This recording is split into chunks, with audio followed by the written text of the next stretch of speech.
আচ্ছা দেখো 15 পৃষ্ঠায় সলিড স্টেটের এক্সাম্পলের ফার্স্ট একের দাগের এক্সাম্পলটা কি বলছে দেখো, আয়রন ধাতু দেহকেন্দ্রিক ঘনকাকার কেলাস গঠন করে। তাহলে এটা কোন টাইপের unit cell? Body centric, BCC. ঠিক আছে, যদি উক্ত কেলাসের একক কোষের কিনারার দৈর্ঘ্য 288 পিকোমিটার হয়।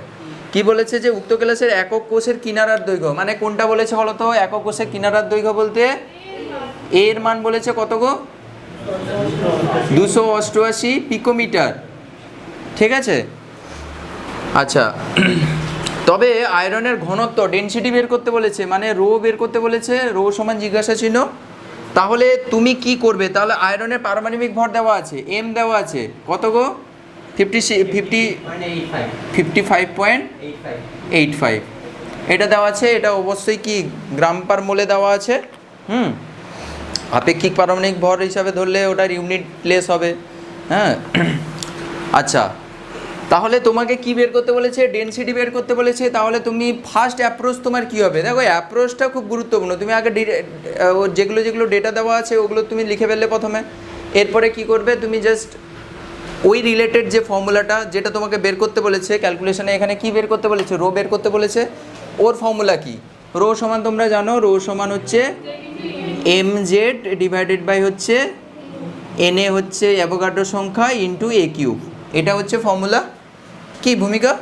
তাহলে দেখো তোমার কি কি জিনিস লাগবে এখানে। অ্যাটমিক মাস লাগবে, পারমাণবিক ভর লাগবে, জেড মানে কণা সংখ্যা, একক কোষের কণা সংখ্যা। বাবু দেখো এখানে একক কোষের কণা সংখ্যা নেই, দেওয়া নেই। তাহলে তুমি জানো এটা হচ্ছে বিসিসি কেলাস, এটা হচ্ছে বিসিসি। তাহলে বিসিসির ক্ষেত্রে জেড সমান কি হয় গো? বিসিসির ক্ষেত্রে জেড সমান 2 হয়। এই তো পেয়ে গেছো।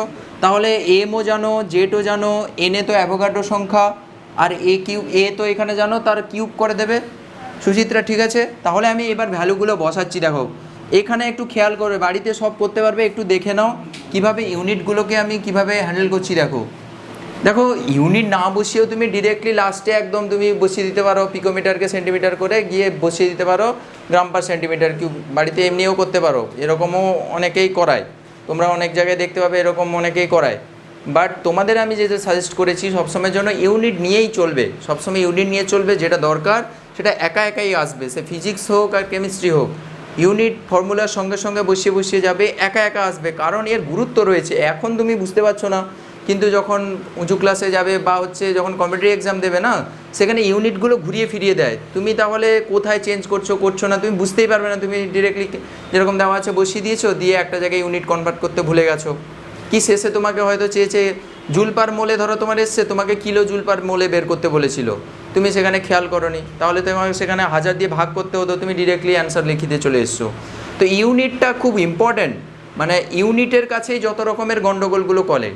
জেনারেলি ফর্মুলা বেসিসই অঙ্ক আসে, অঙ্ক পুরো ডিরেক্টলি ফর্মুলা থেকে আসবে। এই যে জয়েন্ট ওয়েন্ট বা মেডিকেলের যে এক্সামগুলো হয়, ডিরেক্টলি ফর্মুলা থেকেই আসে কোয়েশ্চেন। শুধুমাত্র প্রবলেমটা হয় ওরা ইউনিটটাকে এদিক ওদিক করিয়ে দেয়। ইউনিটটা করে দিলে তুমি সেখানে ঘাবড়ে যাবে, ইউনিট যদি না ঠিকঠাক চেঞ্জ করতে পারো সেখানে প্রবলেম হয়ে যাবে। ঠিক আছে, অনেকে আবার অন্যরকম অঙ্ক করে। অন্যরকম বলতে কী বলবো, ধরো সিজিএসএ অ্যান্সার চেয়েছে, তো সে ডেটাগুলো যেগুলো দেওয়া আছে সে প্রথমে এখানে সব সিজিএসএ ট্রান্সফার করবে, দিয়ে ডিরেক্টলি ফর্মুলায় বসিয়ে দেবে। এটাও একটা প্রসেস, বাট এরকম করবে না। আমি সাজেস্ট করবো এরকম করবে না। যা দেওয়া আছে ডিরেক্টলি এই ফর্মুলাতে নিয়ে এসে বসাবে, তুমি নিজে বুঝতে পেরে যাবে তোমার কাটাকুটি হচ্ছে না। তোমার একটা সিজিএস একটা এসআই দেওয়া আছে, তোমাকে ওইখানেই তুমি মানে কনভার্সনটা ওখানেই করে নেবে, উপরে করার দরকার নেই। ওই রকম ডিরেক্টলি এখানে করার দরকার নেই। আমি এখনও দেখো পিকোমিটার থেকে কোনো চেঞ্জ করিনি, বসালে তুমি বুঝতে পেরে যাবে যে কোথায় তোমার গণ্ডগোল হচ্ছে। বোঝা গেল? দেখো এম এর মানটা কি এখানে 55.85। এটা কিসে আছে গো? গ্রাম পার মোলে আছে। ঠিক আছে, আচ্ছা এম এর মান হচ্ছে এখানে 2 এর কোনো ইউনিট নেই, এটা সংখ্যা এখানে, তাই না? ডিভাইডেড বাই এন এ হচ্ছে অ্যাভোগাড্রো সংখ্যা। অ্যাভোগাড্রো সংখ্যা 6.023 ইন্টু 10⁻23। আচ্ছা এর ইউনিট আছে নাকি? নেই। আচ্ছা এরপরে হচ্ছে এ কিউব। এ হচ্ছে এখানে কি 288 পিকোমিটার। তাহলে দেখো তোমার ডেনসিটি ইউনিটটা সিজিএসে আসবে। সিজিএসে কি হয়, গ্রাম পার সেন্টিমিটার কিউব, এইটা আসা উচিত তোমার, গ্রাম পার সেন্টিমিটার কিউব, এটাই তো সিজিএসে। কি তুমি সিজিএসে করতে চাইছো? তাহলে দেখো গ্রামটা আছে, বাট এখানে একটা পার মোল থেকে গেছে, পিকোমিটার থেকে গেছে, তাহলে তোমাকে সেন্টিমিটারে আসতে হবে। আমার কথাটা বুঝতে পারছো তো? এখানে পিকোমিটার দেওয়া আছে, তোমার তো দরকার সেন্টিমিটার ইউনিটটা দরকার। সে কিউব ফিউব যে গুলি মারো, আগে তো সেন্টিমিটারে আসো ভাই। তা সেন্টিমিটারে আসতে হবে তো, পিকোমিটারে আমার কোনো এখানে কিছু নেই তো। মানে আমার অ্যান্সারটা দরকার আমার সেন্টিমিটারে, সে সেন্টিমিটার কিউব একা আসবে, কিভাবে আসবে সেটা দেখাচ্ছি। তাহলে এটার কিউব ছিল, এ কিউব ছিল না এখানে, তাহলে পিকোমিটারকে সেন্টিমিটার নিয়ে আসতে হবে। কিভাবে নিয়ে আসবে? আচ্ছা, 1 পিকোমিটার সমান কত মিটার? 10⁻⁻12 মিটার। ন্যানোমিটার, 1 ন্যানোমিটার সমান 10⁻⁹ মিটার, 1 পিকোমিটার সমান 10⁻12 মিটার হলো। তাহলে এখান থেকে সেন্টিমিটারে আসতে হলে কি করতে হবে? 1 মিটার সমান কত সেন্টিমিটার? 10 স্কোয়ার সেন্টিমিটার, মানে 100 centimetre. Kilo hecto deca metre deci centi, আরে ভাই একের পিঠে দুটো শূন্য বসবে। তাহলে 10 স্কোয়ার সেন্টিমিটার, তাহলে এই মিটারের জায়গায় সেন্টিমিটার বসিয়ে দাও। 10⁻⁻12 আর 1 মিটার, এখানে কিছু নেই মানে 1 মিটার। 1 মিটার সমান কত সেন্টিমিটার? 10⁻² সেন্টিমিটার। তাহলে তোমরা তো জানো যে পাওয়ার একই রকম রয়েছে এটা, তাহলে পাওয়ারগুলো কি হয়ে যায়? যোগ হয়ে যায়। তাহলে 10⁻12 বা 2 মানে কত হবে? 10⁻−10 সেন্টিমিটার। কীভাবে এলো দেখেছো তো? মুখস্থ যদি না থাকেও তুমি করতে পারবে এখান থেকে। হলো, তাহলে 1 পিকোমিটার সমান 10⁻−10 সেন্টিমিটার। এবার তুমি কি করবে? এখানে বসিয়ে দাও এই পিকোমিটারের জায়গায়। কিভাবে ইউনিটটা আমি নিয়ে আসছি বুঝতে পারছো তো? তাহলে এই পিকোমিটারের জায়গায় আমি কি বসাবো? এই পিকোমিটারের জায়গায় 10⁻−10 সেন্টিমিটার তার হোল কিউব। বাবু দেখো এখানে তোমার সেন্টিমিটার কিউব চলেছে, একটা মোল ইনভার্স এক্সট্রা আছে না? তাহলে সেটা তো কাটাকুটি করতে হবে। তোমরা ভুলে গেছো? হ্যাঁ হ্যাঁ, না স্যার ভুলিনি। আমি কতবার বলেছিলাম যখন অ্যাভোগাড্রোর সংখ্যা পড়িয়েছিলাম, অ্যাভোগাড্রোর সংখ্যার ইউনিটটা পার মোল হয়। ওটা একটা ধ্রুবক, ওই ধ্রুবকের ইউনিট হচ্ছে পার মোল। প্রতি একক মোলে, প্রতি 1 মোলে অ্যাভোগাড্রো সংখ্যক মানে 6.023 × 10⁻23 সংখ্যক অণু থাকে। তাহলে প্রতি 1 মোলে থাকে এটা, তাহলে তার ইউনিট কী হবে? প্রতি মোল, মানে মোল ইনভার্স। কী গো ভুলে গেছো তোমরা? ক্লাস 11-এ তোমাদের যারা প্রথমে পড়েছিলে চয়ন টয়ন তোমাদের শিখিয়েছিলাম। প্রথমের দিকে কারা ছিল? নন্দু ছিল, স্বাগতা ছিল। ভুলে গেছো? কিন্তু তোমাদের একবার বলেছি, তারপরেও একবার বলেছি যে অ্যাভোগাড্রো সংখ্যার ইউনিট হচ্ছে মোল ইনভার্স। এটা ভুলবে না কখনো, ঠিক আছে? ওই অ্যাভোগাড্রো ধ্রুবকের একক হচ্ছে মোল ইনভার্স। প্রতি মোলে এত সংখ্যক অণু থাকে না, তাই হচ্ছে তার মোল ইনভার্স হচ্ছে তার ইউনিট। তাহলে এখানে এই জন্য তোমার স্যার এখানে এই স্পেসটা দিয়ে গেছে। বুঝতে পেরেছো কেন স্পেসটা দেওয়া ছিল? মুস্কান একটু হাসো।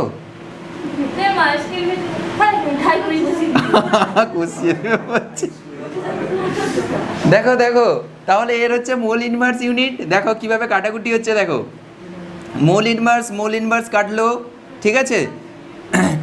এখানে ইউনিটটা দেখো, এ কিউ হোল কিউব মানে কি? এর উপরে কিউব চাপবে, এর উপরে কিউব চাপবে, এর উপরে কিউব চাপবে, মানে সেন্টিমিটার কিউব। তাহলে উপরে গেলে কি হয়ে যাবে? সেন্টি⁻³ হয়ে যাবে। একা একা ইউনিট এলো তোমার, দেখো আমি কিছু করলাম না। এবার এখানে একটা মজা হ্যাশট্যাগ মজা। কি মজা? দেখো যখন ক্যালকুলেশন করবে, আমি তোমাদের বারবার বলেছি পাওয়ারগুলো আলাদা ক্যালকুলেশন করবে। আমি আরেকবার বলে দিচ্ছি কিভাবে পাওয়ার ক্যালকুলেশন করবে। ক্যালকুলেটারে তুমি যদি ডিরেক্টলি এইরকম পাওয়ারগুলো যদি হিজিবিজি করে এটা লিখবে, a⁻⁻ দেবে, তারপর আবার হোল কিউব দেবে, এইসব যদি করো তো ঘেঁটে ঘ হয়ে যাবে। সত্যি বলছি, দেখবে ভুল হওয়ার চান্স খুব বেশি। কোথাও মাইনাস, কোথাও ব্যাকেট দাওনি, কোথাও এটা সেটা করে দেখবে পরীক্ষার সময় পুরো গেছে, পুরো আউট হয়ে গেছে। সবচেয়ে ইজি ওয়ে আমি বলছি, সবচেয়ে বেস্ট ওয়ে আমি বলছি, সবচেয়ে ইজি ওয়ে বলছি। দেখো কিভাবে ক্যালকুলেশন করবে, দেখো মন দিয়ে দেখবে, খাতা তোলার পরে তুলবে। দেখো প্রথমে তুমি এই নিউমেরিক্যাল ভ্যালুগুলোকে, আমার কথা মন দিয়ে শুনবে, নিউমেরিক্যাল ভ্যালুগুলোকে শুধু আলাদা রাখবে। কিভাবে করছি দেখো, নিউমেরিক্যাল ভ্যালু মানে পাওয়ারকে আমি কিছু করছি না। প্রথমে দেখো আমি কিভাবে লিখছি, দেখো 55.85 রাখলাম, আর এখানে কি রয়েছে 2 রয়েছে, 2 রাখলাম। হ্যাঁ, এখানে কি কি আছে 6.023 ইন্টু এই পাওয়ারটাকে নিলাম না। এখন এখানে কি রয়েছে 288 এর হোল কিউব, তাহলে নিব কি 288 এর হোল কিউব হয়ে গেল। এগুলো সব নিউমেরিক্যাল মানে পূর্ণ সংখ্যার ফ্র্যাকশানগুলো যেগুলো রয়েছে মানে সংখ্যাগুলোকে আমি নিলাম, পাওয়ারগুলো ছাড়া আমি সব নিলাম। এবার দেখো পাওয়ারের ক্যালকুলেশন করছি। 10 টু দি পাওয়ার রাখলে দেখো 10 টু দি পাওয়ার 23 ছিল, উপরে উঠলে কত হবে 10 টু দি পাওয়ার -23 হবে, 10 টু দি পাওয়ার -23 করলাম। এখানে কি ছিল 10 টু দি পাওয়ার -10 ছিল, তার হোল কিউব করলে কত হবে, পাওয়ারে পারে গুণ হয়ে যায়, 10 3 30 হয়ে যাবে। 10 টু দি পাওয়ার -30 উপরে উঠলে কি হয়ে যাবে 10 টু দি পাওয়ার +30, তাহলে এখানে +30 একটা হয়ে যাবে না কি গো? দেখো এই জিনিসটা কত কোইনসাইজ ম্যানারে হয়ে গেল দেখো। এবার তুমি কি করবে, ডিরেক্টলি শুধু ক্যালকুলেটারে এইটা ইন্টু এইটা ডিভাইডেড বাই এইটা ইন্টু হোল কিউব করে দিলেই তো হয়ে গেল, কাজ হয়ে গেল। আর এটার পাওয়ার এই পাওয়ারগুলো যোগ বিয়োগ করলে, আচ্ছা ইউনিটটা দেখো চলে এসছে, দেখো গ্রাম পার সেন্টিমিটার কিউব একা একা চলে এসছে, তাই না? তাহলে দেখা যাচ্ছে তো তুমি না এখানে ওই খোকারা আবার দেখতে পাবে না, না এইদিকে তো। আচ্ছা আচ্ছা হ্যাঁ, তাহলে দেখো এইখানে এই নিউমেরিক্যাল ভ্যালুগুলো ক্যালকুলেশন করলে একটা ভ্যালু আসবে, what ever the value is. I am not concern about this value.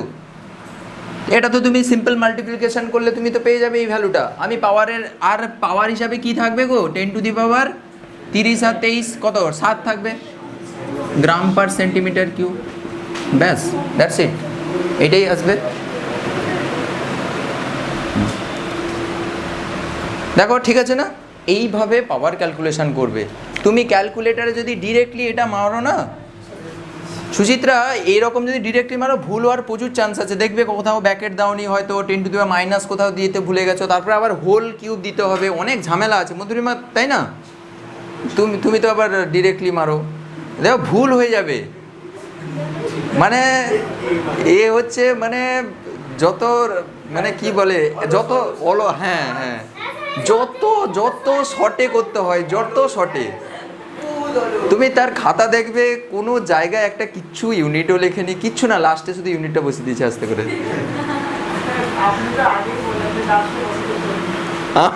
দেখো এইটা আমার এত গল্প বললাম, শেষে এইটা কনক্লুশন বেরিয়ে এলো।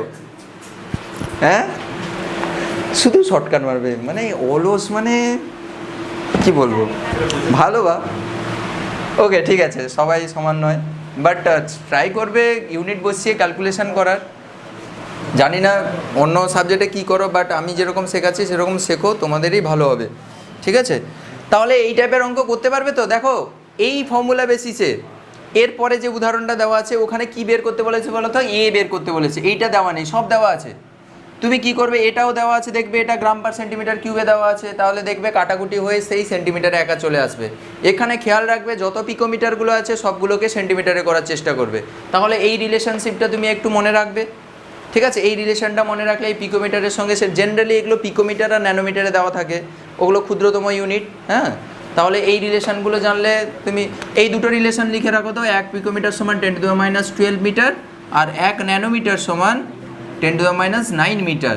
এবার যদি সেন্টিমিটার বলে কি করবে, 10 টু দি পাওয়ার 2 সেন্টিমিটার করে দেবে, মানে 10 টু দি পাওয়ার -7 হয়ে যাবে সেন্টিমিটারে, বুঝতে পেরেছো?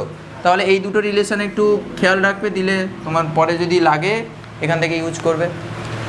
তো পরের ম্যাথে দেখবে মৌ এইটা তুমি করতে বলেছিলে তো, এই এ কিউবটা মানে এ বের করতে বলেছিল, তাহলে সব ক্যালকুলেশন করে ফেলবে, যেরকম ক্যালকুলেশন হয় সব করে ফেলবে, এ কিউব সমান আসবে। তোমাদের ক্যালকুলেটরে একটা ব্যাপার রয়েছে, সেটা আমি দেখিয়ে দিচ্ছি।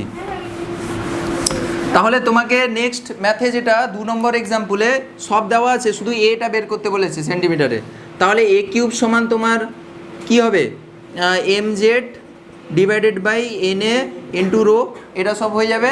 তাহলে এটা একটা ভ্যালু চলে আসবে, তাহলে এ সমান কি হবে, এইটা হবে 3√, যেটা ভ্যালু থাকবে এই কোলের ভেতরে ঢুকে যাবে গো, কোলে ও 3টা ভেতরে ঢুকবে, কোলে ঢুকবে। এইটা কি করে ক্যালকুলেটারে ক্যালকুলেশন করবে জানো তো? তাই আর কি কিভাবে হবে জানো না? মানে ক্যালকুলেটারে কিভাবে করবে বুঝতে পারো নি? শিফট টিপে ওই যে 3 রুট অফ আছে না, ওই শিফট টিপে ওটা মেরে দিলেই চলে আসবে। আচ্ছা লাস্টে দেখাবো, লাস্টে দেখিয়ে দেবো আমি। আর ভিডিওটা চলছে তো মানে ব্যাটারি শেষ হয়ে যাবে, লাস্টে আমি দেখিয়ে দেবো। ঠিক আছে, এটা এটা মুছে দিচ্ছি। ওকে, সলিডের অঙ্কগুলো, ডেনসিটির অঙ্কগুলো সব এরকম হবে। কোথাও দেখবে এ বের করতে দিয়েছে, সব দেওয়া থাকবে। কোথাও জেড বের করতে বলবে, এটা কোন ধরনের কণা, তাহলে জেড বের করবে স্বাগতা, জেড বের করবে। জেড বের করলেই তো তুমি বুঝতে পেরে যাবে চয়ন, যে জেটের ভ্যালু যদি 2 হয় তখন বিসিসি হবে।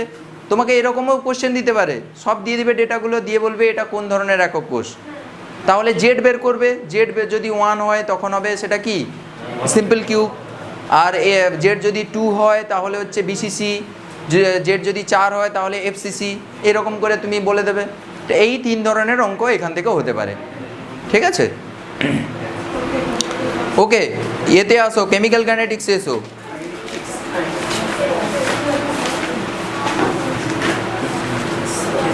নতুন পড়া 208 পৃষ্ঠায় এসো, 208 পৃষ্ঠায় এসো। কি গো হাসছো? হ্যাঁ ছুটি নেই। 208 পৃষ্ঠায় এসো, 208 পৃষ্ঠায় 4.7 বিক্রিয়া হার ধ্রুবকের একক। আগেরগুলো আর কি আছে, কিছুই নেই তো।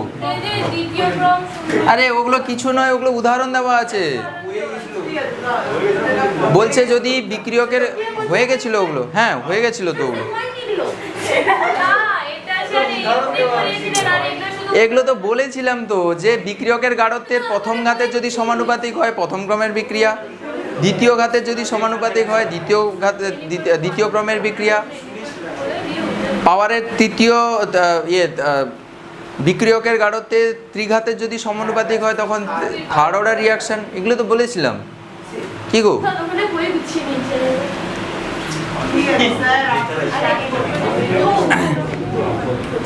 আচ্ছা দেখো, এন ক্রমের একটা বিক্রিয়া, এই চুপ, এন ক্রমের একটা বিক্রিয়া, এন ক্রম বা হচ্ছে এন অর্ডার রিয়াকশন। একটা এন অর্ডারের রিয়াকশনের ক্ষেত্রে বিক্রিয়ার হার ধ্রুবকের একক কি হবে? উই ওয়ান্ট টু ক্যালকুলেট, আমরা এটা জানতে চাই, আমরা এটা ক্যালকুলেট করতে চাই যে একটা এন ক্রমের বিক্রিয়ার ক্ষেত্রে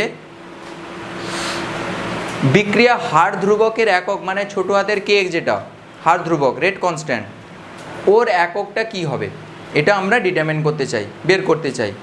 ওখান থেকে অনেক জিনিস আমরা অনেক জিনিস আমরা জানতে পারবো ওই একক থেকে।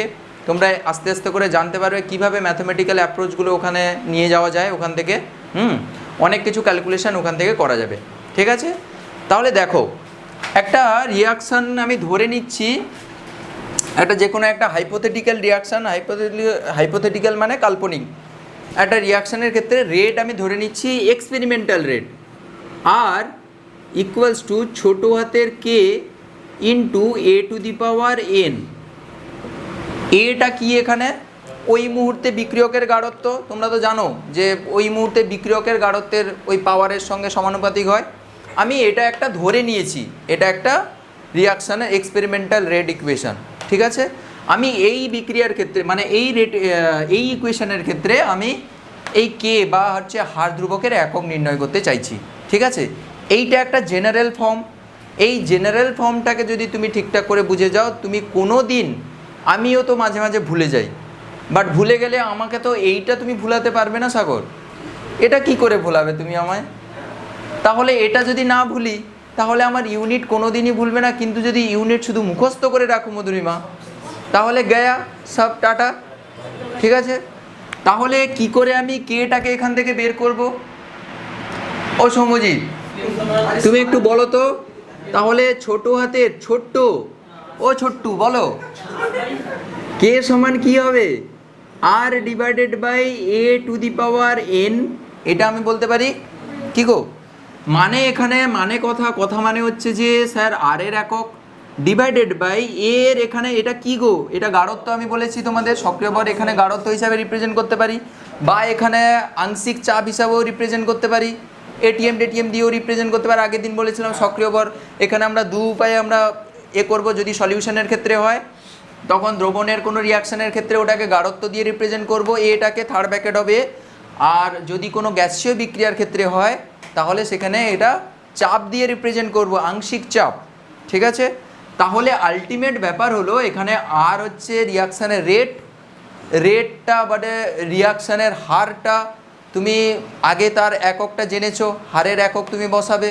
যদি গাঢ়ত্ব দিয়ে হয় কি হবে, গাঢ়ত্বের একক বাই সময়ের একক, হার তো এটাই, গাঢ়ত্বের একক ডিভাইডেড বাই মানে একক সময়ে কত ওই মানে কি একক সময়ে বিক্রিয়ক বা বিক্রিয়ত পদার্থের গাঢ়ত্বের কত পরিবর্তন ঘটে। তাহলে গাঢ়ত্ব বাই সময় হচ্ছে এর ইউনিট, আর এটা হচ্ছে গাঢ়ত্ব whole to the power n, এনটা এখানে হচ্ছে ওই বিক্রিয়ার, ওই রাসায়নিক বিক্রিয়ার, আরে পাগলা অর্ডার রে, অর্ডার কম কম কম। তাহলে এখানে এই এনটা আমি জানি না, ধরে নিয়েছিলাম অর্ডারটা। তাহলে আমি বলতে পারি এখানে দেখো, যদি আমি গাঢ়ত্বটাকে যদি আমি মোলার গাঢ়ত্ব হিসাবে ধরি, গাঢ়ত্বটা কি হিসাবে ধরছি, মোল পার লিটার, মানে মোলার গাঢ়ত্ব। যদি তাই হয় তাহলে কে এর ইউনিটটা কি হবে, দেখো কে সমান আমি কি লিখতে পারি, আরটাকে কি লিখবো, মোল পার লিটার বাই সেকেন্ড, মানে সেকেন্ড ইনভার্স, মানে এখানে সময়টাকে তাহলে কি হিসাবে ধরলাম, সেকেন্ড হিসাবে ধরলাম। আরে এটা আগের দিন করিয়েছিলাম তো, রেটের এককটা কি, রেট মানে কি গাঢ়ত্বের পরিবর্তন বাই সময়, মানে গাঢ়ত্ব ডিভাইডেড বাই সময়। হ্যাঁ, তুমি এইটাকে সময়টাকে সেকেন্ড ধরতে পারো, মিনিট, ঘন্টা যা ধরতে পারো, ঘটা নাকি। তাহলে গাঢ়ত্ব বাই সময়, এই জন্য গাঢ়ত্বটাকে এখানে মোল পার লিটারে ধরেছি, মোলার গাঢ়ত্ব ডিভাইডেড বাই সময়টাকে এখানে কি হিসাবে ধরা হয়েছে, সেকেন্ড হিসাবে ধরা হয়েছে। তুমি মিনিট ধরতে পারো, এটাকে কি ধরা হয়েছে, মোলার গাঢ়ত্ব, মোলার কনসেন্ট্রেশন। ফাইন না? তাহলে এইটা হলো ডিভাইডেড বাই, এখানে কি বসাবো গো, এটা গাঢ়ত্ব, শুধু গাঢ়ত্বকে মোল পার লিটার দিয়ে বসাবো। তাহলে মোল পার লিটার, ও খোকা whole to the power n আছে গো, প্রীতম, ও প্রীতম কই গো তুমি ওখানে, দেখো mole per litre whole to the power n কি। তাহলে দেখো এখানে মোল পার লিটার, এখানে একটা ছোট্ট করে হালকার উপরে একটু আলতো করে চোখটা ফেলো তো, দেখো এটাও একটা মোল পার লিটার কি না। তাহলে এখানে কুচ্ছু নেই মানে কি আছে, ওয়ান আছে, ওয়ান, হ্যাঁ সৌমজিৎ ওয়ান। তাহলে আমি কি লিখতে পারি, তুমি একটু সিরিয়াসলি বলো, সিরিয়াস হচ্ছ না কেন তুমি, তোমার স্যার হাসছে বলে তুমিও কি হাসবে না, এটা ঠিক নয়। আচ্ছা, mole per litre whole to the power one, এখানে mole per litre whole to the power n, তাহলে উপরে চলে যাবে, তাহলে 1 মাইনাস এন হয়ে যাবে। ও খোকা এটা বুঝতে পেরেছো, না হলে আমি আরও বোঝাবো। দেখো এইটা যদি তুমি ভাবো, x to the power 1 divided by x to the power n মানে কি, x to the power 1 minus n, এটাই হলো। আরে বাবা আমি আসছি। তাহলে দেখো, আরে চুপ, mole per litre divided by mole per litre whole to the power n. তাহলে যদি তাই হয়, আরে চুপ করো, তাহলে এখানে কি হবে, x to the power 1 divided by x to the power n, তাহলে 1 মাইনাস এন হয়ে যাবে। তাহলে এখানে এক্সের জায়গায় মোল পার লিটার রয়েছে জাস্ট, তাহলে mole per litre whole to the power 1 minus n হয়ে যাবে, আর সেকেন্ড ইনভার্স যেরকম ছিল সেরকমই থাকলো। এইটা হচ্ছে, তাহলে যদি গাঢ়ত্বটাকে তুমি মোল পার লিটারে যদি ওখানে যদি বসাও তাহলে তোমার এই ইকুয়েশনটা আসবে। এবার এখানে তুমি সময়ের ইউনিটটাকে তুমি যে কোনো খুশি রিপ্লেস করতে, তুমি যদি মিনিটে যদি দেওয়া থাকে তাহলে মিনিট ইনভার্স হবে, ঘন্টা থাকলে ঘন্টা, আওয়ার ইনভার্স হবে, বুঝতে পেরেছো? তাহলে তোমাকে সময়ের ইউনিটটা যেরকম দেওয়া থাকবে তুমি সেইভাবে এখানে বসাবে, আর গাঢ়ত্বটাকে, এই কথা বলবে না, গাঢ়ত্বটাকে কি গো, তাহলে এখানে কনসেন্ট্রেশনটা মোল পার লিটারে দিয়েছিলাম। আচ্ছা লিটার মানে তোমরা জানো, লিটারকে ডিএম কিউ বলা হয় না, তাই না? তাহলে 1 লিটার সমান কি গো, ওয়ান ডিএম কিউব, এটা তোমরা ছোটোবেলায় পড়েছো, মানে আগের ক্লাসে পড়েছো কি? আগের ক্লাসে পড়োনি এটা? ক্লাস 11-এ তো তোমরা যখন ছোট্ট ছিলে তখন আমি তোমাদের কতবার বলেছি 1 লিটার সমান 1 ডিএম কিউব। আচ্ছা বাবু দেখো, যদি এইটা যদি রিলেশন হয় তাহলে পিনাকি তুমি নতুন অতিথি, তুমি একটু বলে দাও তো তাহলে এখানে কোথায় রিপ্লেস করব? স্যার এইখানে শুধু লিটারের জায়গায় কি বসাবো? ডিএম কিউব, মানে ডিএম টু দি পাওয়ার -3 হয়ে যাবে ভূমিকা, ডিএম টু দি পাওয়ার -3 হয়ে যাবে, dm to the power -3, dm to the power -3, তাহলে আলটিমেট ওখানে কি হয়ে যাবে? এখানে এটা সমান আমি কি লিখতে পারি যদি লিটারকে যদি রিপ্লেস করি এখানে, তাহলে mole dm to the power -3 1 - n আর সেকেন্ড ইনভার্স। আচ্ছা আমি ইন জেনারেল একটা কি লিখতে পারি এরকম? ইন জেনারেল কীভাবে লিখতে পারি বলো তো, যে গাঢ়ত্ব whole to the power 1 - n আর সময় ইনভার্স, এটা একটা ইন জেনারেল লিখতে পারি না? লিখতে পারি তো? বুঝতে পারছো না?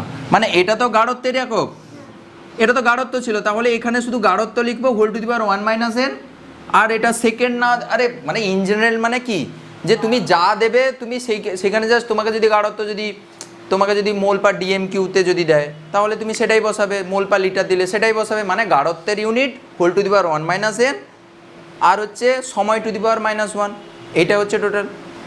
এবার তোমার সময় যা দিবে তুমি সেই রকমভাবে বসাবে। ইন জেনারেল আমি ইকুয়েশন বলছি। আচ্ছা ইন জেনারেলে আসার আগে আমি আর একটা কথা বলে দিই এখানে, যদি তোমার কোনো গ্যাসীয় রিয়াকশান হয়, যদি গ্যাসীয় বিক্রিয়া হয়, গ্যাসীয় বিক্রিয়ার ক্ষেত্রে তুমি কি করবে, এই যে গাঢ়ত্বটাকে, এই গাঢ়ত্বটাকে এইটাকে তখন কি দিয়ে রিপ্লেস করবে? পার্শিয়াল প্রেসার, আংশিক চাপ, মানে এটিএম দিয়ে রিপ্লেস করে দেবে। তোমাকে বার দিতে পারে, এটিএম দিতে পারে, যা দিতে পারে, মানে ওটা মোটামুটি চাপের একক একটা দেবে। তাহলে যদি এটিএম দিয়ে যদি দেয় তাহলে তুমি কিভাবে করবে? তাহলে গাঢ়ত্বর বদলে এটা যদি আমাকে যদি দেয়, আংশিক চাপ যদি দেয়,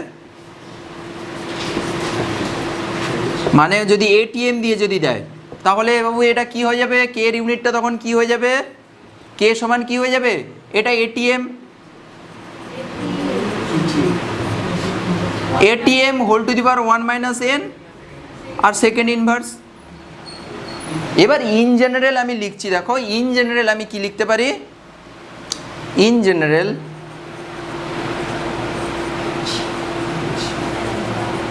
জেনারেল আমি কিভাবে লিখতে পারি? যে গাঢ়ত্ব whole to the power 1 - n আর হচ্ছে সময় টু দি পাওয়ার -1, এইটা হচ্ছে আমার, এইটা মনে রাখলেই হলো।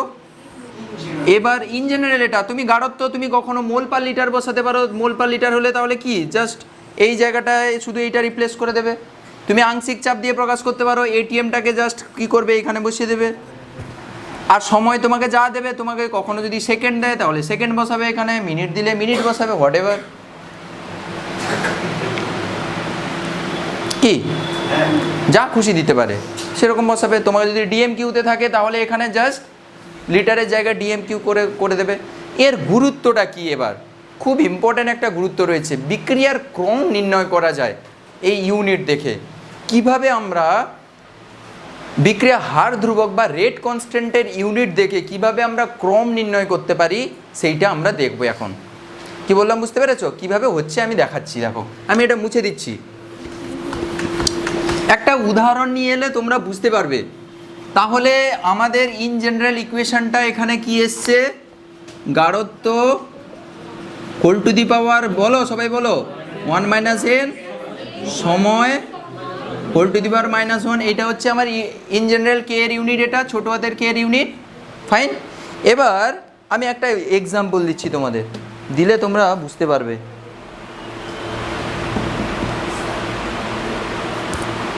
ওকে, 7 দাগের অঙ্কটা দেখো, 270 পৃষ্ঠায় 7 দাগের এক্সাম্পলটা, সরি 210 পৃষ্ঠায়, 210 210 পৃষ্ঠায় 7 দাগের অঙ্কটা দেখো কি বলেছে। দেখো একটি বিক্রিয়া হার ধ্রুবকের মান দেওয়া আছে। আমাকে কেউ একজন বলো তো হার ধ্রুবকের মান কি দেওয়া আছে? কে ইকুয়ালস টু 1.5, বলো বলো, ইন্টু 10⁻³ আচ্ছা ইউনিটটা কি আছে বলো? DM cube, mole inverse, second inverse. দেখো বাবু বলেছে তারপরে কি, যে বিক্রিয়ার ক্রম নির্ণয় করতে বলেছে, অর্ডার নির্ণয় মানে এন বের করতে বলেছে। কিভাবে कैसे करोगे भैया, कैसे करोगे भैया? मधु, ओ मधु, मधु, ओ मधु, अरे पारो ना।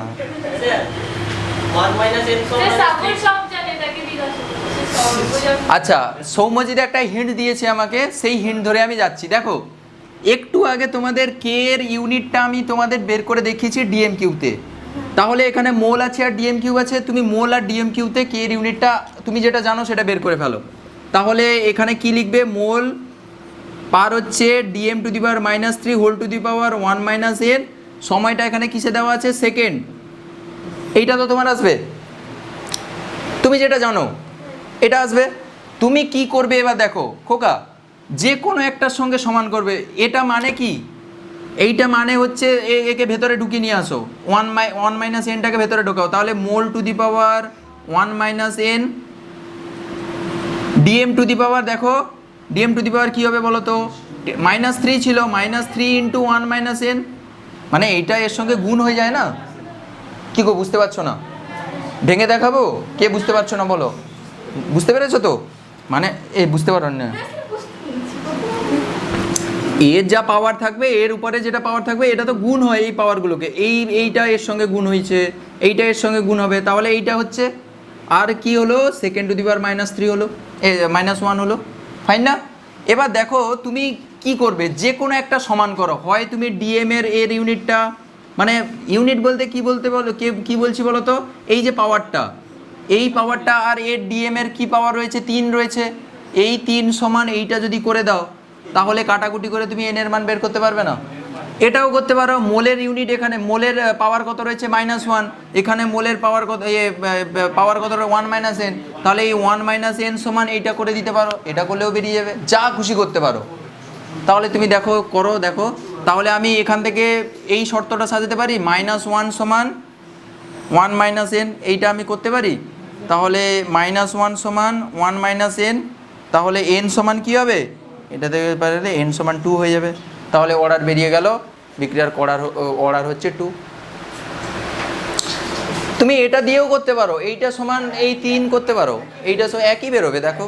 আর তুমি সেকেন্ড ইনভার্স দিয়ে আবার করবে না, চয়ন বলবে সেকেন্ড ইনভার্স আর সমান করে দিন, এই ওখানে এন কোথায়, এন কেডিকে দরকার, এনটা কই, কেডিকে তুমি কি করবে? চয়ন কমেন্ট করেছে এনকেডি ইজ আ ব্র্যান্ড, লিখেছে এনকেডি ইজ আ ব্র্যান্ড, একটু আগে ও কমেন্ট করে এসছে। চয়ন মাঝে মাঝে মোটিভেটেড হয়ে যায়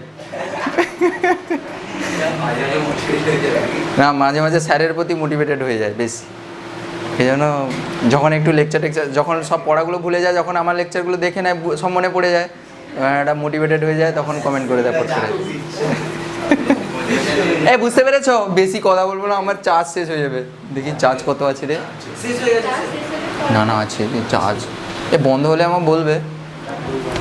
আচ্ছা এই যে অঙ্কের যে টাইপটা দেখো, 8-এর দাগে যে অঙ্কটা, 8-এর দাগে যে লিস্ট করে 211 পৃষ্ঠা 8-এর দাগে পুরো সেম টু সেম ডিটো সবগুলো বাড়িতে করবে।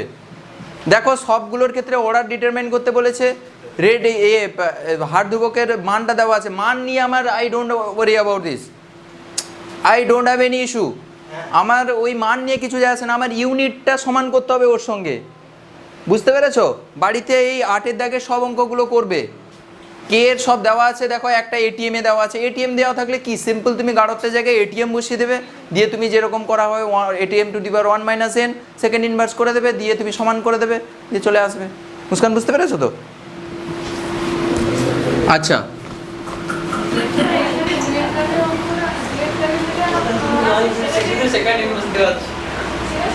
শুধু সেকেন্ড ইনভার্স, এটাও রহস্য হ্যাজ, হ্যাঁ তাহলে ওর টু দি পাওয়ার কি ওর সঙ্গে জিরোর সঙ্গে সমান করবে,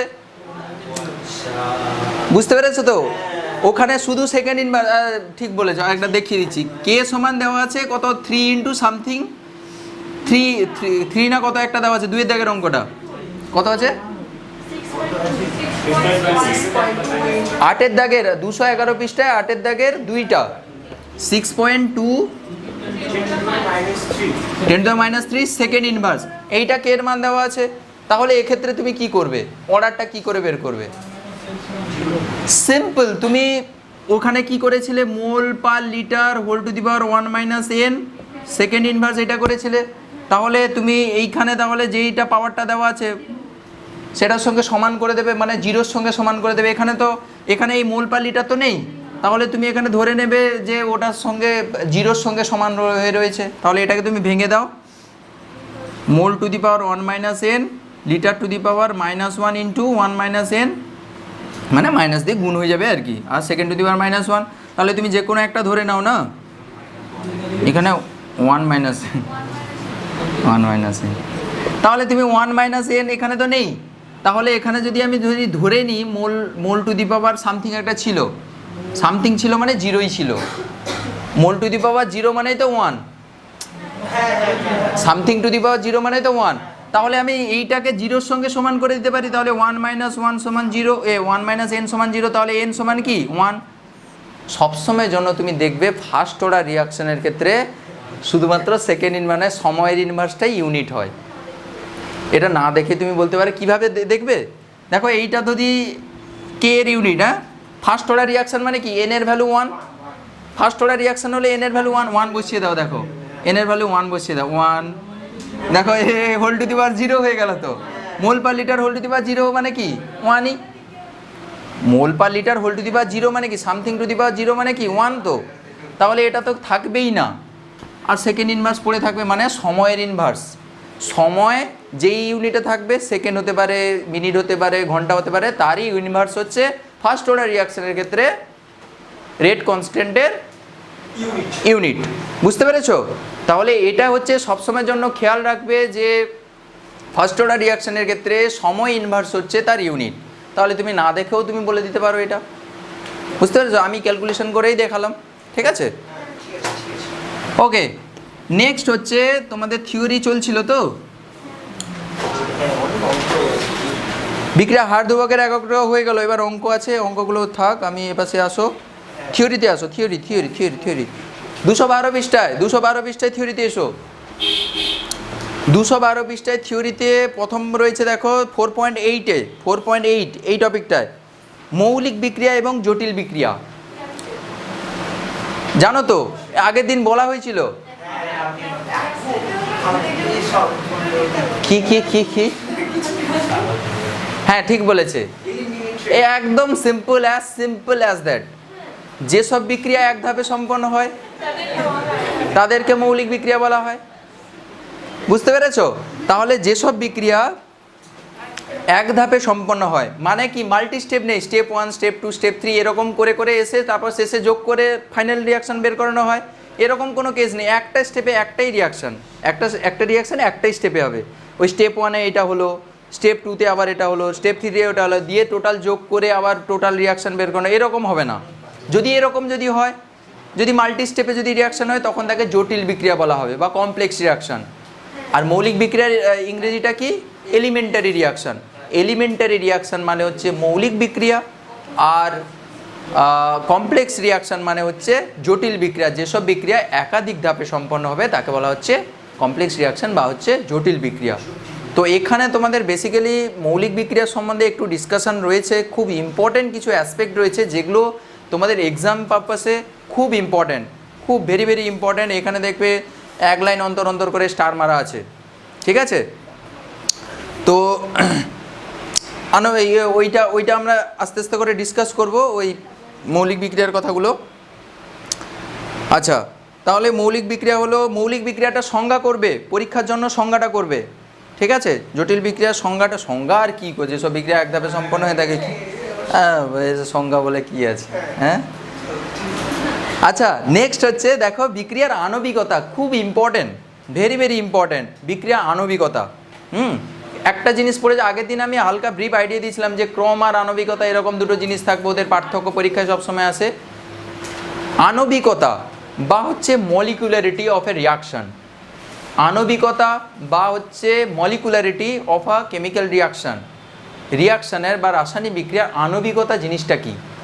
প্রথমে শুরুতেই বলে দিই যে আণবিকতা এই কথাটি মানে মলিকুলারিটি এই কথাটি শুধুমাত্র ওয়ান স্টেপ রিয়াকশান মানে যেটা এলিমেন্টারি রিয়াকশান মানে যেটা মৌলিক বিক্রিয়ার ক্ষেত্রে শুধুমাত্র প্রযোজ্য। জটিল বিক্রিয়া বা মাল্টি স্টেপ রিয়াকশনের ক্ষেত্রে there is no valuation, there is no significance of this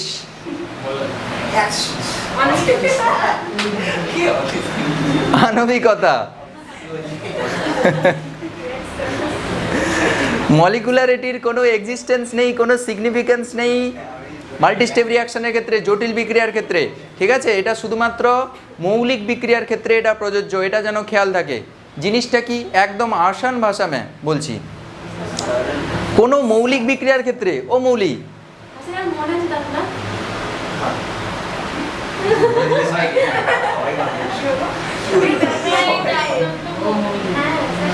ও সত্যি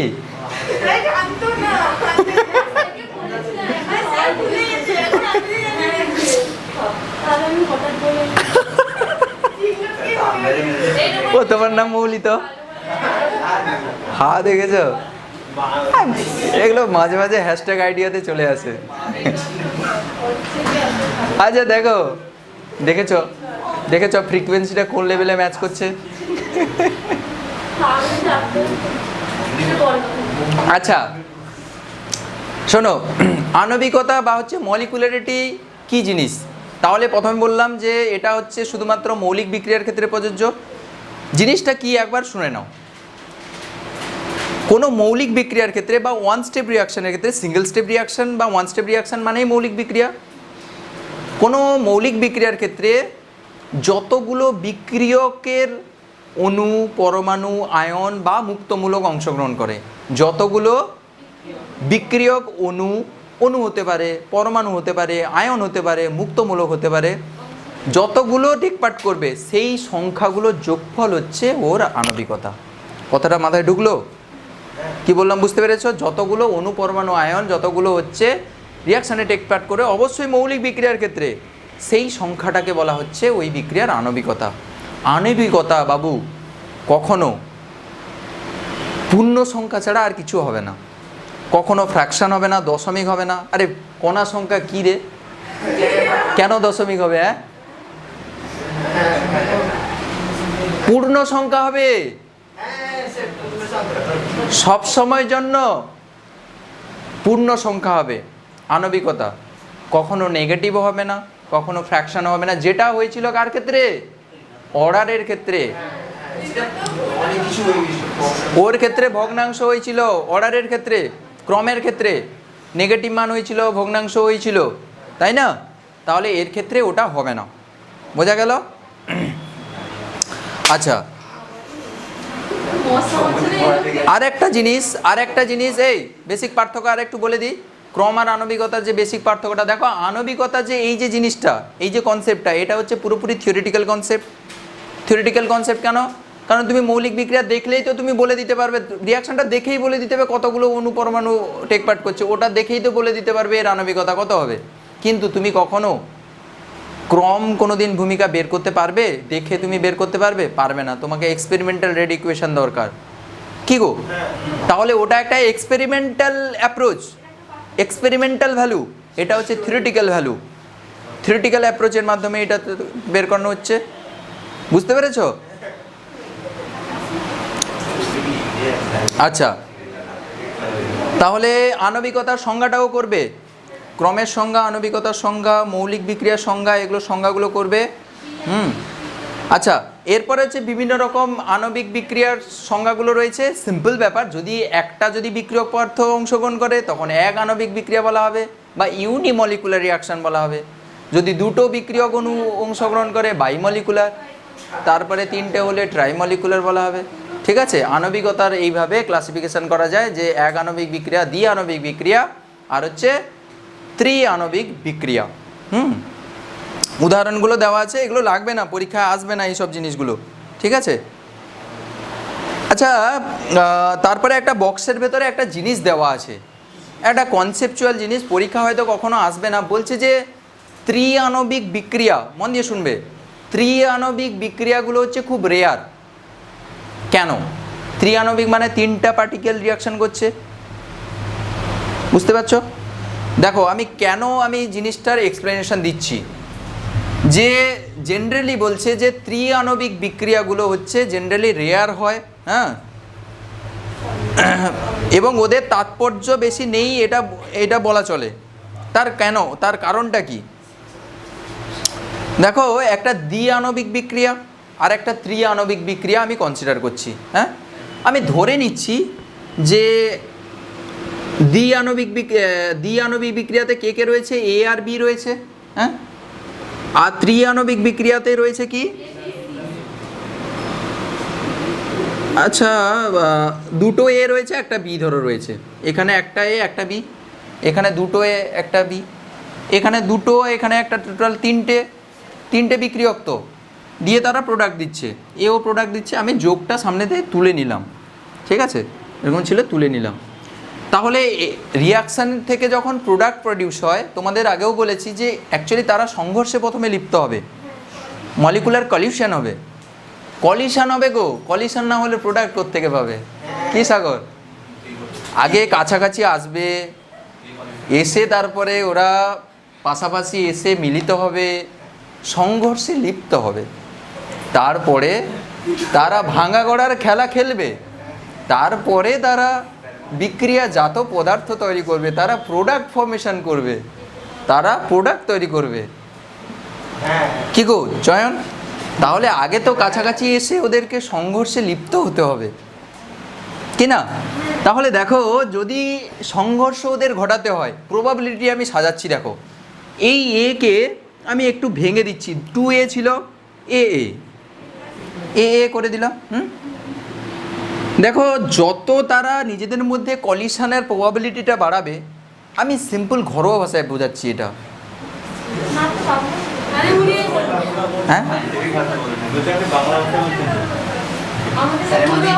হ্যাঁ, বুঝতে পারবে। যত ওদের মধ্যে সংঘর্ষ করার টেন্ডেন্সি বাড়বে, যত কাছাকাছি আসার টেন্ডেন্সি বাড়বে, তত প্রোডাক্ট ভালো তৈরি করবে। কি সাগর আসছো কেন? এই ছেলেগুলো বদমাস। তাহলে দেখো, এখানে এ আর বি রয়েছে, ওদের মধ্যে কাছাকাছি আসার প্রবণতা সবসময় ম্যাক্সিমাম, দুজনই তো রয়েছে বাবা, আর কে রয়েছে ওখানে? তো দুজনই সবসময় আসবে কাছাকাছি এসে তারা সংঘর্ষে লিপ্ত হয়ে প্রোডাক্ট তৈরি করবে, তাই না? তাহলে দেখো, এই বি এরা কাছাকাছি আসবে, দিয়ে তারা প্রোডাক্ট ফর্মেশন করবে পি। তাহলে এটা সবসময়ের জন্য এই এ আর বি সবসময় কোলাইড করবে, মানে সংঘর্ষে লিপ্ত হবে, কলিশন করবে। কিন্তু বাবা দেখো, এখানে দ্বিতীয় একজন এ রয়েছে, এই এ দুজন এ একই রকম দেখতে, কে কার সঙ্গে কি রিয়াকশন করছে কেউ বুঝতে পারছে না। সমস্যাটা দেখো, সমস্যা হচ্ছে এ আর বি রিয়াকশন করবে, ঠিক আছে, গুড, ভেরি গুড, কিন্তু মাঝে মাঝে এই ঘটনাটাও তো হয়ে যেতে পারে, এ নিজেদের মধ্যেও তো রিয়াকশন করে যেতে পারে, সব শেষ নাকি? তাহলে এ হতে পারে সেখানে, তাহলে প্রবাবিলিটি কিছুটা কমিয়ে দিচ্ছে না এ বির সঙ্গে রিয়াকশন করার সম্ভাবনা কমে যাচ্ছে। তো এ বি দুজন মিলিত হয়ে প্রোডাক্টটা তৈরি করে। তাহলে যদি সবসময় তোমার রিয়াকশানে যদি এ বি ছাড়াও যদি আর একটা যদি কেউ থাকে, তাহলে তারা নিজেদের মধ্যেও করতে পারে, এর সঙ্গে তো করবে, এও করতে পারে। তাহলে ওরা যদি কলিশন করে, তাহলে একটা কলিশন ডিস্টার্ব হয়ে যাচ্ছে, প্রোডাক্ট পাচ্ছি না সেখান থেকে,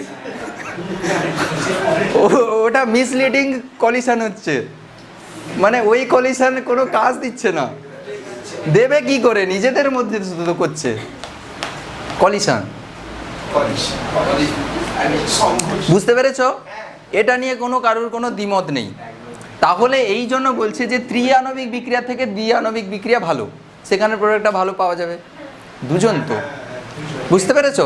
এই জন্য বলছে ত্রিআণবিক থেকে আরও চতুরাণবিক যত বাড়াবে, তত তাদের ক্ষেত্রে প্রোডাক্ট পাওয়ার চান্স, মানে ওই জন্য বলছে ত্রিআণবিক বিক্রিয়া বা তারপরে যে আণবিক বিক্রিয়াগুলোর ওরা হচ্ছে তাৎপর্যহীন।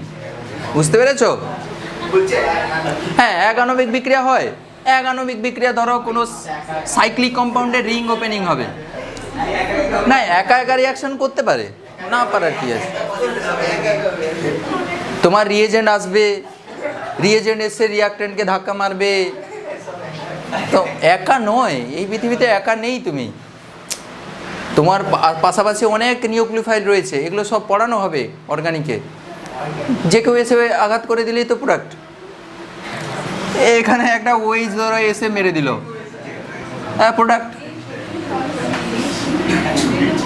কি হয়ে যাবে, এখানে এরকম করে একটা ওয়েজ তৈরি হয়ে গেল। এটা দেখো একটা রিয়াক্ট্যান্ট, দেখো রিয়াক্ট্যান্ট এখানে একটাই অণু, তাহলে এটা এক আণবিক বিক্রিয়া। এরকম সাইক্লিক কম্পাউন্ডের যে রিয়াকশানগুলো, মানে এখানে আরও এক্সাম্পল রয়েছে, এক আণবিক বিক্রিয়া হতে পারে, বুঝতে পেরেছ? তাহলে এইগুলো তোমরা কোনোদিন ভুলবে না। আর না না বলছে কি একটা,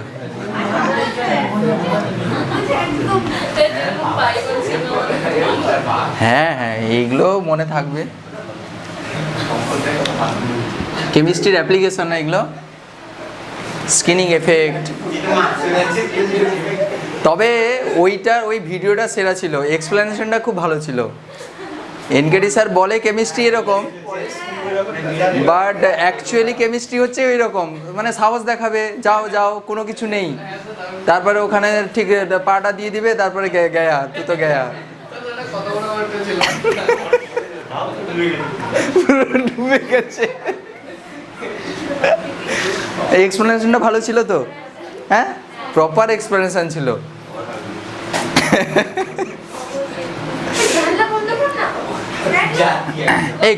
এই গম লাগছে।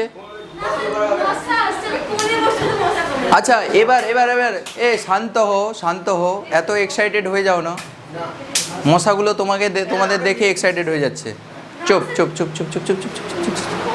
বলছে জটিল বিক্রিয়ার ক্ষেত্রে, কমপ্লেক্স রিয়াকশনের ক্ষেত্রে আণবিকতা হচ্ছে তাৎপর্যহীন। কথাটার অর্থ কি?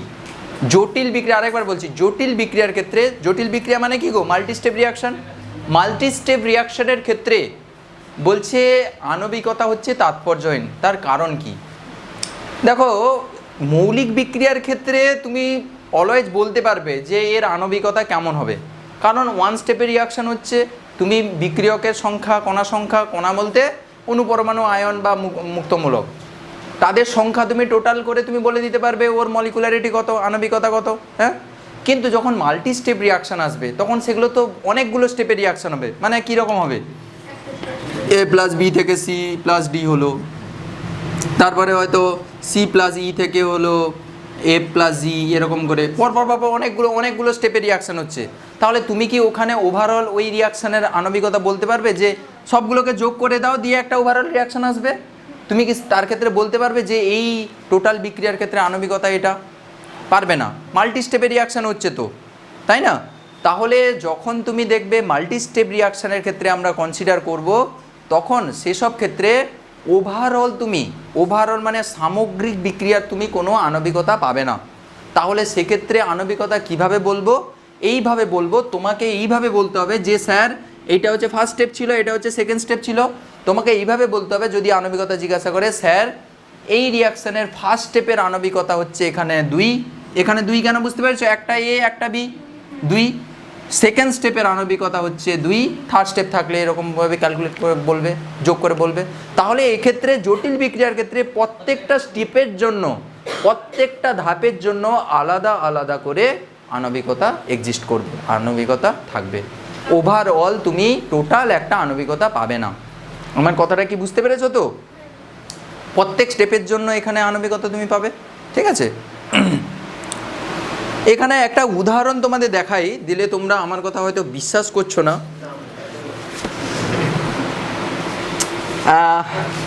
213 পৃষ্ঠায় বাম দিকে ওই যে জটিল বিক্রিয়ার ক্ষেত্রে আণবিকতা তাৎপর্যহীন যেটা রয়েছে, 213 পৃষ্ঠায় বাম দিকে নিচের দিকে, ওর ব্যাখ্যার ফার্স্ট এক্সাম্পলটা দেখো। একটা ওভারঅল রিয়াকশান দেওয়া আছে, 2NO প্লাস 2H2 থেকে N2 প্লাস 2 ওয়াটার তৈরি হচ্ছে। এই রিয়াকশানটা কতগুলো স্টেপে হয়েছে দেখো, 2টো স্টেপে হয়েছে। তাহলে এই জন্য 2টো আলাদা আলাদা করে বললো না, যে প্রথম স্টেপের ক্ষেত্রে হচ্ছে আণবিকতা এত, দ্বিতীয় স্টেপের ক্ষেত্রে আণবিকতা হচ্ছে এত। ওভারঅল আমি বলতে পারলাম না, প্রত্যেক স্টেপের জন্য ইনক্লুড করলো। 2 নম্বর এক্সাম্পলটা দেখো, সেম টু সেম রয়েছে। 2 নম্বর এক্সাম্পলটা দেখো, লাস্টে একদম লেখা আছে দেখো, প্রথম ধাপের ক্ষেত্রে আণবিকতা হচ্ছে 2 আর দ্বিতীয় ধাপের ক্ষেত্রে আণবিকতা হচ্ছে 2, দুটো রিঅ্যাক্ট্যান্ট টেক পার্ট করছে, ঠিক আছে। এবার সব দিল থাম কে बैठिए आ रहा है बहुत ইম্পর্টেন্ট জিস। ওই ইম্পর্টেন্ট বলে আমার থেকে ব্রেকআপ করে নিলি? ও কি গো গোটি, দেওয়ার ইচ্ছা নেই নাকি? হ্যাঁ ধরো, কাকে ধরবা? হ্যাঁ ধরো, ধরো নিকি, ধরো নিকি, কি ধরবা? কি ধরবা গো? খুব ইম্পর্টেন্ট কথা, ভেরি ভেরি ইম্পর্টেন্ট। এর থেকে ইম্পর্টেন্ট খুব কম কথা আছে। বলছে মৌলিক বিক্রিয়ার গতিসূত্র বা বিক্রিয়ার হার সমীকরণ, 213 পৃষ্ঠায় ডান দিকে 4.9.1 বলছে কোনো মৌলিক বিক্রিয়ার ক্ষেত্রে, আমি বলছিলাম না একটু আগে তোমাদের, আমি আশা দিয়েছিলাম, মানে আমি আশাটা রেখেছি, আমি বলেছিলাম মৌলিক বিক্রিয়া সম্বন্ধে কিছু কথা বলবো, কিছু গল্প রয়েছে, ছোট্ট ছোট্ট কথা, বাট খুব সিগনিফিকেন্ট কথা, ছোট্ট ছোট্ট কথা, গুরুত্বপূর্ণ, তাৎপর্যপূর্ণ। তাহলে কি বলছে দেখো, ওয়ান স্টেপ রিয়াকশান মানে হচ্ছে আণবিক ক্রিয়া, মানে মৌলিক বিক্রিয়া। মৌলিক বিক্রিয়ার ক্ষেত্রে বা ওয়ান স্টেপ রিয়াকশানের ক্ষেত্রে, ভালো করে শুনবে, ওয়ান স্টেপ রিয়াকশান বা মৌলিক বিক্রিয়ার ক্ষেত্রে ক্রম এবং আণবিকতা তুমি ডিরেক্টলি নির্ণয় করতে পারবে সমীকরণ দেখে। দেখো আগে আমরা বলেছিলাম ক্রম কখনো কিন্তু সমীকরণ দেখে নির্ণয় করা যায় না, বাট ওয়ান স্টেপ রিয়াকশানের ক্ষেত্রে it is possible to find out the order as well as the molecularity of a particular reaction if the reaction is a one step reaction বা মৌলিক রিয়াকশান যদি হয়, মৌলিক বিক্রিয়া যদি হয়। কেন? একটা মৌলিক বিক্রিয়া আমি ধরে নিচ্ছি a প্লাস বি থেকে, খুব ভালো করে বুঝবে এই রিয়াকশানের ক্ষেত্রে, হ্যাঁ রিয়াকশানের রেট আমি ধরে নিলাম, এইটা তোমার এক্সপেরিমেন্টাল রেট দিয়েছে কে ইন্টু এ বি, ঠিক আছে, এটা রেট। হ্যাঁ এইটা একটা ওয়ান স্টেপ রিয়াকশান আমি ধরে নিয়েছি মৌলিক বিক্রিয়া। এই মৌলিক বিক্রিয়ার ক্ষেত্রে দেখো এখানে আণবিকতা কত? 2, কারণ এর অনুসংখ্যা 1, এর অনুসংখ্যা 1, তাহলে আণবিকতা কিভাবে বের করি আমরা? ওই অনুসংখ্যাগুলোকে যোগ করে কি গো সংখ্য, তাই না? তাহলে এখানে আণবিকতা হচ্ছে, এখানে আণবিকতা মানবিকতা ইকুয়ালস টু 1 + 1 নন 2, ফাইন না? এবার দেখো এর ক্ষেত্রে অর্ডার কত হবে মধুরিমা, অর্ডার কত হবে বলো, ভূমিকা বলো, অর্ডার কত হবে এর ক্ষেত্রে? এটা তো এক্সপেরিমেন্টাল রেট ইকুয়েশন, 2 হবে তো। আরে ওই পাগলা পাগলিরা বল রে তোরা, ঠিক তো? তাহলে তোমরা কেন আমাকে কষ্ট দিচ্ছ, কেন তাড়াতাড়ি করে বলছো না? সকলে সমস্বরে বলবে, তাহলে হ্যাঁ আরেকবার বলবে আর কি, বাহ বাহ, সকলে সমস্বরে বলে উঠলো এই রিয়াকশনের অর্ডার হচ্ছে 2।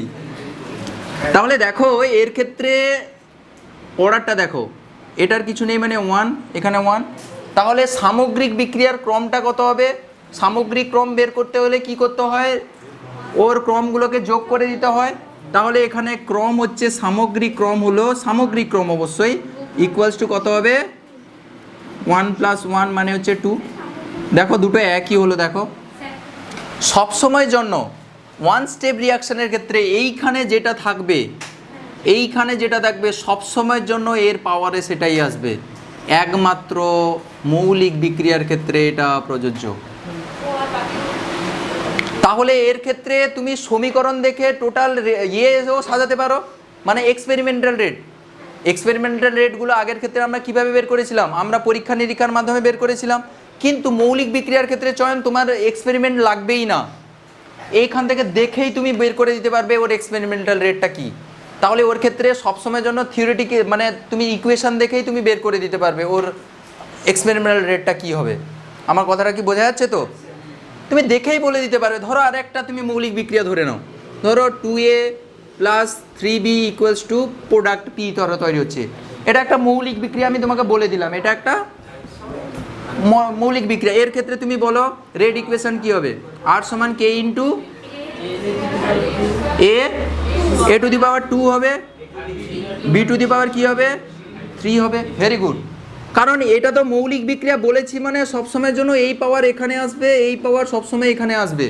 মৌলিক বিক্রিয়া বলেছি না, এটা যদি মৌলিক বিক্রিয়া না বলতো তাহলে হতো না, হতে পারতো বা হতে পারতো না, ওটা এক্সপেরিমেন্ট বলবে। বুঝতে পেরেছো? দেখো এর ক্ষেত্রে ক্রম আর আণবিকতা, দেখো এর ক্ষেত্রে যেরকম ইকুয়াল হয়েছিল সমান হয়েছিল এক্ষেত্রেও সেম হবে। দেখো এর ক্ষেত্রে ক্রম কি হবে, ক্রম হবে 2 + 3 5। আণবিকতা কত হবে, আণবিকতা সমান দেখো এর ক্ষেত্রে কত 2 ছিল, এটা 3 ছিল, তাহলে 2 + 3। এ তো এর দুটো সংখ্যক অণু, বি এর 3টে সংখ্যক অণু, তাহলে টোটাল 5টা সংখ্যক অণু রিয়াকশানে টেক পার্ট করেছিল মৌলিক বিক্রিয়ার ক্ষেত্রে, ওটাই তো আণবিকতা, তাহলে এরও 5। তাহলে এইটা তুমি শিখে নিলে কোনোদিন ভুলবে না। মৌলিক বিক্রিয়ার ক্ষেত্রে দুটো জিনিস শিখলাম এখান থেকে। মৌলিক বিক্রিয়ার ক্ষেত্রে এক্সপেরিমেন্টাল রেট ইকুয়েশনটা আমরা দেখে সমীকরণ দেখে, সমিত সমীকরণ, অবশ্যই সমিত সমীকরণ থেকে দেখে আমরা ডিটারমাইন করতে পারি। আর হচ্ছে মৌলিক বিক্রিয়ার ক্ষেত্রে ক্রম এবং আণবিকতা সবসময়ের জন্য ইকুয়াল হবে, সমান হবে। বোঝা গেল? এগুলো একটু খেয়াল রাখবে, এটা খুব ইম্পর্ট্যান্ট কথা, খুব ইম্পর্ট্যান্ট কনসেপ্ট এগুলো।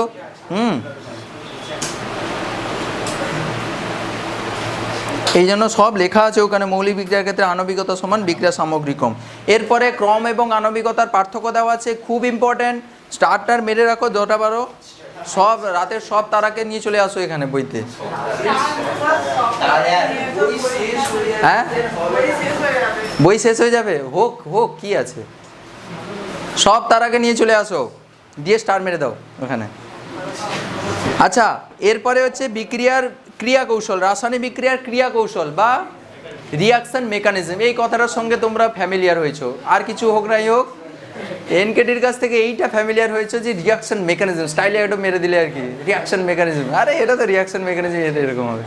তোমাদের 11 থেকে শোনাচ্ছি এই কথাগুলো, রিয়াকশন মেকানিজম তোমরা জানবে, অনেক কিছু ব্যাপার স্যাপার রয়েছে, ক্রিয়া কৌশল। সাগর তুমি কি চ্যবনপ্রাশ খেয়ে আসো নাকি? হ্যাঁ দুপুরবেলা কি খাও রবিবার দিন এখানে আসার আগে? হ্যাঁ ওতেই হয়ে যায়, এনার্জি পেয়ে যাও না? এখানে ঢুকলে এনার্জিটা চলে আসে নাকি? নাকি এই ব্যক্তিটা সামনে দাঁড়ালে বেশি এনার্জি পাও নাকি? রিফ্লেক্ট করে, সব ইনডিউসড হয়ে যাও। হ্যাঁ এনার্জি ঠিকরে ঠিকরে বেরোচ্ছে।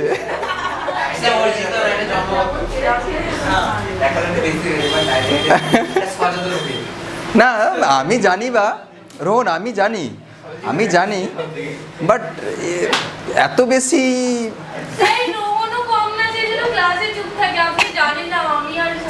আমি জানতে যাবো কেন? আমি জানবো কি করে?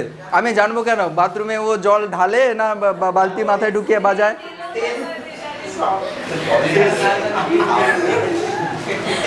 রোহন আমি কেন জানতে যাবো বলো? পার্সোনাল ব্যাপার না এগুলো? তাহলে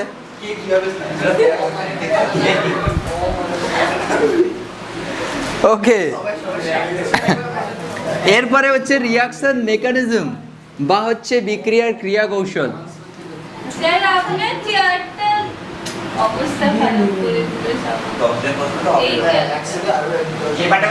এই ভাঙবে না, সব নিয়ে 10 জন করে বসছে, আরো স্ট্যাটাস দিচ্ছে, আবার স্ট্যাটাস দিচ্ছে। ও মাই গড, আমি কি করব?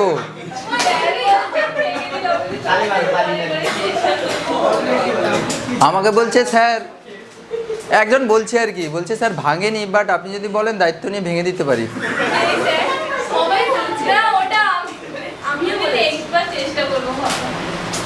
আর একজন বলছে স্যার ভাঙেনি, তবে চেষ্টা করব। ভেঙে দিচ্ছ নাকি? ওই নিয়ে নেব সব, যেতে দেবো না এখানে। হ্যাঁ আচ্ছা, রিয়াকশন মেকানিজম। রিয়াকশন মেকানিজম কি জিনিস? রিয়াকশন মেকানিজম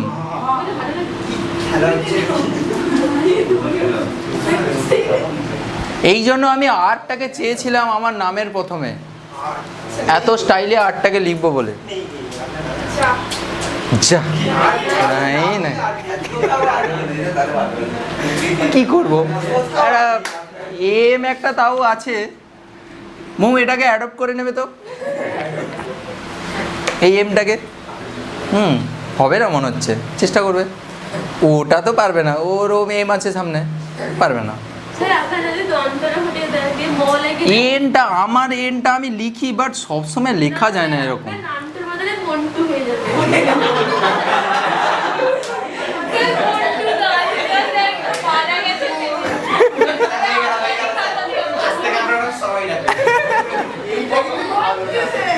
ভালো নাম নয়, কি করে আর দিয়ে একটা আর লেটার একটা দরকার ছিল।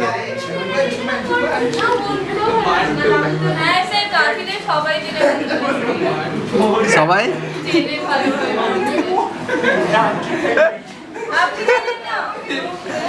না তো না,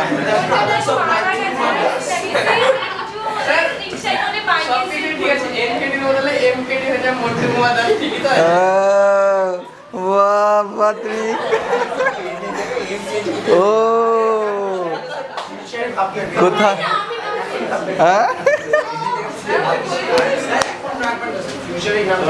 আচ্ছা শোনো না, নাম এটাই রাখবো, নাম আর পাল্টাচ্ছি না। হ্যাঁ সব জায়গায় একই, বাবা, সব জায়গায় বাবা। শোনো না, এই নামের প্রেমে পড়ে গেছি আমি, অনেকে পড়ে গেছে এই নামে প্রেমে।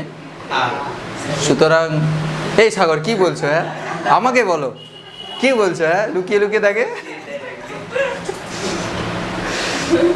কি? বদমাস। আচ্ছা শোনো, রিয়াকশন মেকানিজম জিনিসটা কি? দেখো বেশি কিছু নেই। রিয়াকশন মেকানিজম কি? একটা রিয়াকশান হচ্ছে, রিয়াকশান হলেই কি হবে? প্রোডাক্ট পাবে। রিয়াকশান হচ্ছে মানে প্রোডাক্ট পাবে, সিম্পল কথা। বাট সাগর, कैसे তোমার প্রোডাক্ট তৈরি হচ্ছে? কিভাবে তুমি প্রোডাক্ট তৈরি করছো গো? তোমার কোন বন্ধন ভাঙছে? তোমার কোন বন্ধন, সাগর, তোমার কোন বন্ধন ভাঙছে আর কোন বন্ধন গড়ছে, সেটা তোমাকে কে বলে দেবে? তোমার রিয়াকশন মেকানিজম বলবে। রিয়াকশন মেকানিজম তাহলে কি জিনিস? যে তোমার রিয়াক্ট্যান্ট থেকে প্রোডাক্ট তৈরি হচ্ছে, কিভাবে তৈরি হচ্ছে, কোন বন্ধন ভাঙছে, কোন বন্ধন গড়ছে, কিভাবে কিভাবে কিভাবে মানে কোন পথে বিক্রিয়াটা এগোচ্ছে, কোন স্টেপে রেট কেমন, এই সমস্ত কিছু জানাবে তোমাকে কে? তোমার মেকানিজম। তোমার মেকানিজম জানাবে, বিক্রিয়ার ক্রিয়া কৌশল। ওর ভেতরেই তো বোঝা যাচ্ছে তো ক্রিয়া কৌশল, কৌশল কেমন ক্রিয়া কৌশল হচ্ছে। রিয়াকশন মেকানিজম হচ্ছে এটাই, ঠিক আছে? আর কিছু নয়। এটা রিডিং মারবে, পরীক্ষার জন্য পড়তে হবে না সংজ্ঞা। আচ্ছা এরপরে হচ্ছে বিক্রিয়ার অন্তর্বর্তী পদার্থ বা ইন্টারমিডিয়েট। কথাটার সঙ্গে তোমরা ফ্যামিলিয়ার না একটু? ইন্টারমিডিয়েট ক্লাস 11-এ তোমরা শিখেছো। কোনগুলো বলো তো ইন্টারমিডিয়েট বা অন্তর্বর্তী পদার্থ সমূহ? কোনগুলো বলো তো?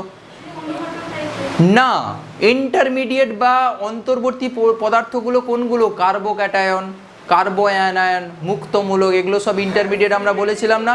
ইন্টারমিডিয়েটের স্টেবিলিটি সাজাও। বলেছিলাম না ইন্টারমিডিয়েট, তোমাদের ইন্টারমিডিয়েটকে প্রথমে ক্লাসিফাই করেছিলাম কার্বোক্যাটায়ন, কার্বোঅ্যানায়ন, ফ্রি রেডিকেল, একটা হোমোলাইসিস ক্লিভেজের মধ্যে তৈরি হয়, একটা হেটেরোলেট্রিক ক্লিভেজের মাধ্যমে তৈরি হয়, তাই না? ওগুলো হচ্ছে ইন্টারমিডিয়েট। তাহলে সংজ্ঞা যদি আমি যদি সংজ্ঞা বলি ইন্টারমিডিয়েটে, তাহলে কি বলবো? যে দেখো জিনিসটা বুঝলে একটু বুঝতে পেরে যাবে ইন্টারমিডিয়েট জিনিসটা কি। যে কোনো রিয়াকশানের একটা প্রোডাক্ট তৈরি হলো, কোনো রিয়াকশানে একটা প্রোডাক্ট তৈরি হলো, A+B থেকে C+D তৈরি হলো, ঠিক আছে? কোনো একটা প্রোডাক্ট যদি পরের স্টেপে আবার রিয়াক্টেন্ট হিসাবে কাজ করে, ধরো এই সিটা সাপোজ পরের স্টেপে ও রিয়াক্টেন্ট হিসাবে কাজ করছে, হলো? তাহলে টোটাল যখন তুমি ওভারঅল সাগর রিয়াকশানটা তুমি যখন লিখবে, দেখো যখন তুমি লিখবে তোমার ওই সি তোমায় ছেড়ে পালিয়ে গেছে, ও কি থাকবে তোমার কাছে নাকি? না, থাকবে না। দেখো না, A+B+E থেকে তৈরি হচ্ছে D+A+G। তাহলে এই যে জিনিসটা এটা ক্যান্সেল আউট হয়ে গেল। তাহলে এইটা হচ্ছে অন্তর্বর্তী পদার্থ।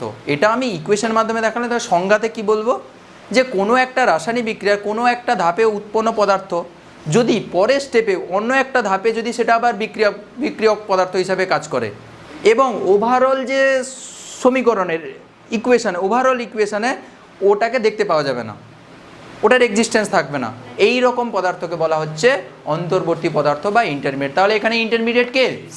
সি হচ্ছে ইন্টারমিডিয়েট। তোমরা এগুলো পড়বে, কার্বোক্যাটায়ন, কার্বোঅ্যানায়ন, মুক্তমূলক, এগুলো কার্বিন, এগুলো সব একটা ইন্টারমিডিয়েট। এগুলো সব আমরা বলেছিলাম তখন অর্গানিকে। এরও তোমরা সংজ্ঞা টঙ্গা করবে না, ঠিক আছে? শুধুমাত্র একটু ইয়েটা কনসেপ্টটা নিয়ে বেরিয়ে যাবে। লাস্ট হচ্ছে বিক্রিয়া হার নির্ণয়ের ধাপ বা হচ্ছে আরডি স্টেপ।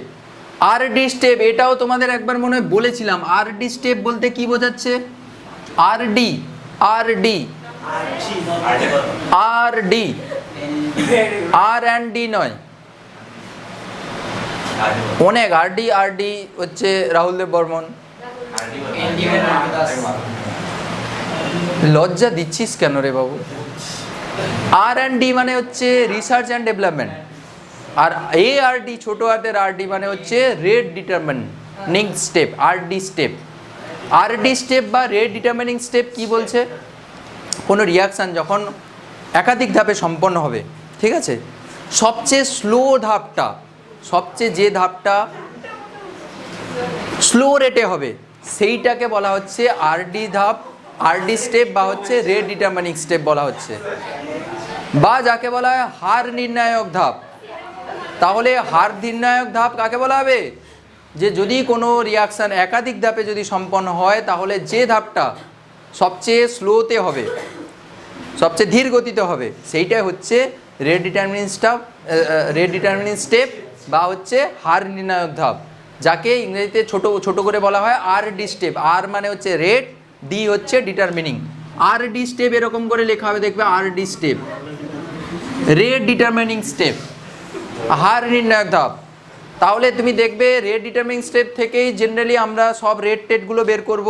ওটাই হচ্ছে ক্রুশাল। কোনো রাসায়নিক বিক্রিয়া যদি মাল্টি স্টেপে যদি সংগঠিত হয়, ওই স্টেপটা হচ্ছে খুব ক্রুশাল। ওই যে হার নির্ণায়ক ধাপ বা যেটা স্লো ধাপ সবচেয়ে যেটা, ঠিক আছে, ওই স্লো ধাপটাই হচ্ছে রেট ডিটারমিনিং স্টেপ বা হচ্ছে হার নির্ণায়ক ধাপ। মানে ওই ধাপ দ্বারাই পুরো টোটাল রিয়াকশানের হচ্ছে রেটটা ডিটারমাইন করবে, বেগটা নির্ণয় করবে পুরো ওর উপরেই। হ্যাঁ, এক্স্যাক্টলি। প্রত্যেক বিক্রিয়া সমান রেটে হবে না, প্রত্যেক স্টেপ সমান রেটে হবে না। যে স্টেপটা হচ্ছে সবচেয়ে স্লোভাবে হবে, স্লো রেটে হবে, সেইটা হচ্ছে রেট ডিটারমিনিং স্টেপ হবে। হ্যাঁ, এগুলো কমপ্লেক্স রিয়াকশনের ক্ষেত্রে প্রযোজ্য। আর ওয়ান স্টেপ হলে ওয়ান স্টেপে তো সেটাই তার রেট ডিটারমিনিং বলো, যা বলো সেটাই হবে। এই জন্য লাস্টে লেখা আছে দেখো, যে এই জন্য একাধিক ধাপে সংগঠিত কোনো বিক্রিয়ার মন্থরতম ধাপের হার সমীকরণ এবং উক্ত বিক্রিয়ার পরীক্ষালব্ধ হার সমীকরণ সবসময় একই হয়। তার একটা ব্যাখ্যা উদাহরণ দেওয়া আছে, ওটা একটু বাড়িতে একবার রিডিং বেড়ে নেবে, ঠিক আছে? আর লাগবে না, ঠিক আছে? কি পড়ালাম? কিছুই পড়াইনি আজকে থিওরিতে, একটুখানি।